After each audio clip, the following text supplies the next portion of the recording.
Oruro. Javier and the Warris Diablos prepare for their big moment and take their place at the starting post of the parade ground. There is an exhausting trek ahead, and the team asks for some spiritual assistance before setting off. On the moment we're going to start to dance, we pray, all the group, and we put the hands all together, because I think that's the point. We connect all the energy between us.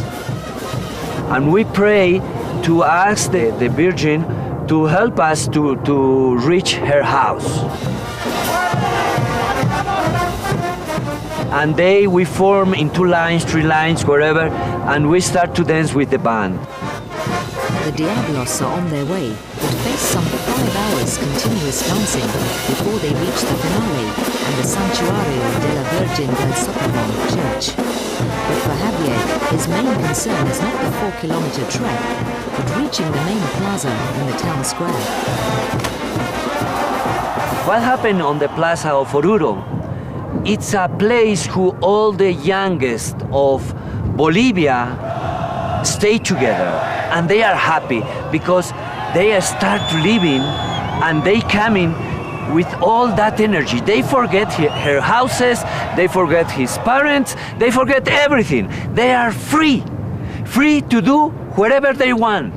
And we want to give them the best we can, and that's why we are nervous.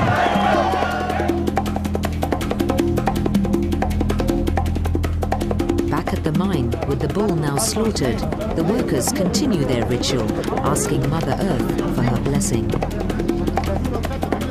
The miners are going to receive all the blood in plates. This living blood is going to be spread, trying to symbolize that things should live, should continue from now, this carnival, to the rest of the year, okay? They are going to put the beating heart on top of the table, as well as the head of the bull. That's one way to offer the heart to the Pachamama.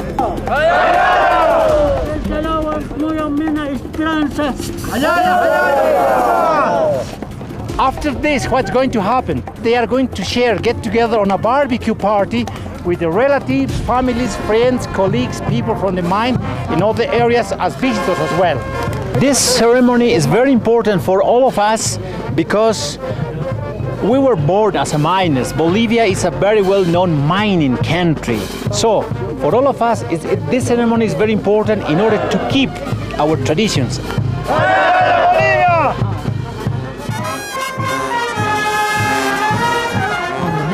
The crowd are in full voice, waiting for the arrival of the Diablos.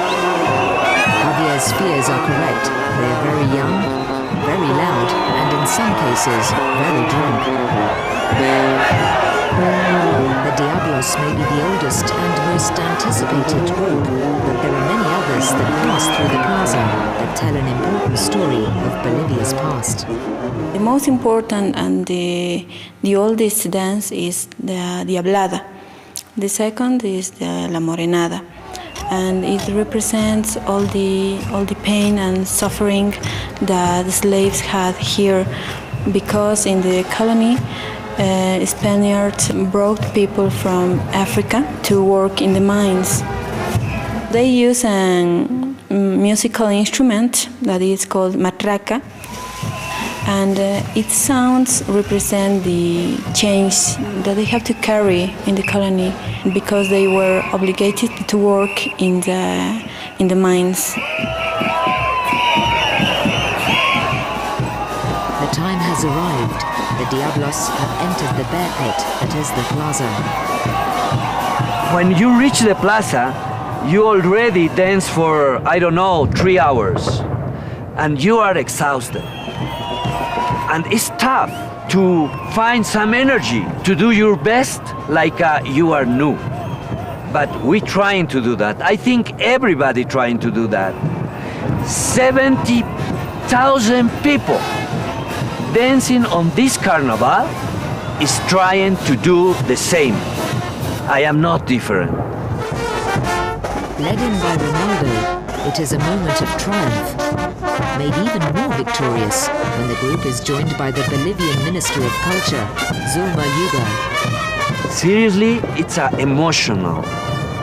Because the music, the sound, I grow with that kind of music, you know? It's when I was 5, I hear that music because it was crossing in front of my house. And now that music is playing for me. With the triumph of the plaza behind them, the Diablos make their way to the final leg of the procession, the pilgrimage to the sanctuary of the Virgin of Sokovan. When we reach the door, the entrance of the temple of our Virgin, we take off the mask.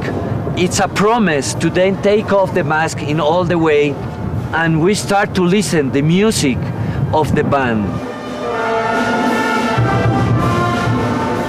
It's a special. It's a different kind of music.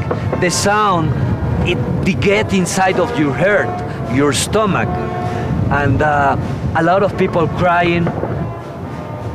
It's very emotional in the spirit way.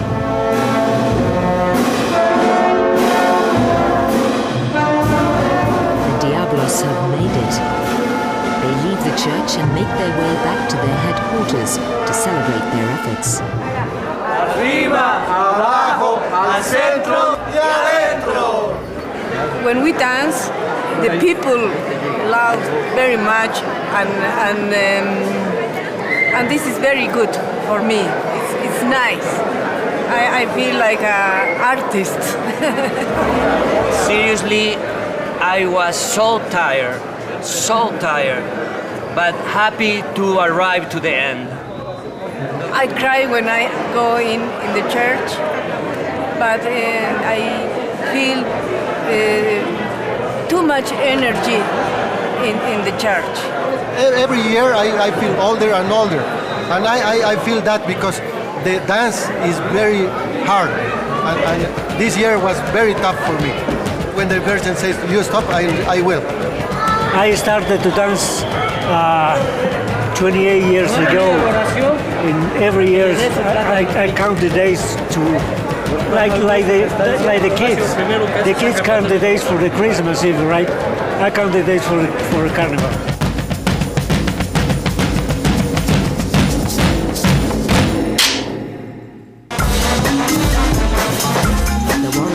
Takes to the streets the next night, but this time the emphasis is on party rather than purity. Saturday we dance for the Virgin. Today, Sunday, it's Carnival. It's a dancing for happiness and have fun, and we dance different kind of steps and musicals, and we don't go to the temple, just we dance. That's it.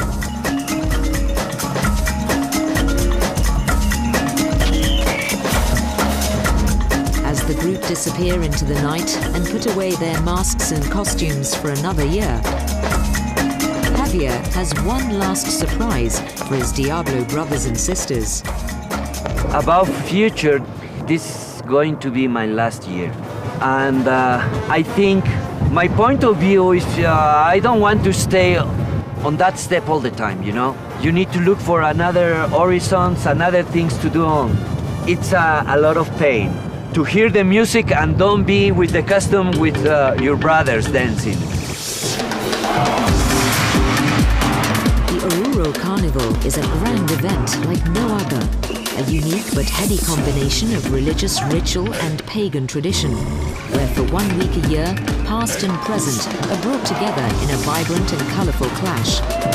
For Javier, it illustrates the very best of Bolivian culture. This is South America. We are very into our society. We are not shopping society. We are society of family.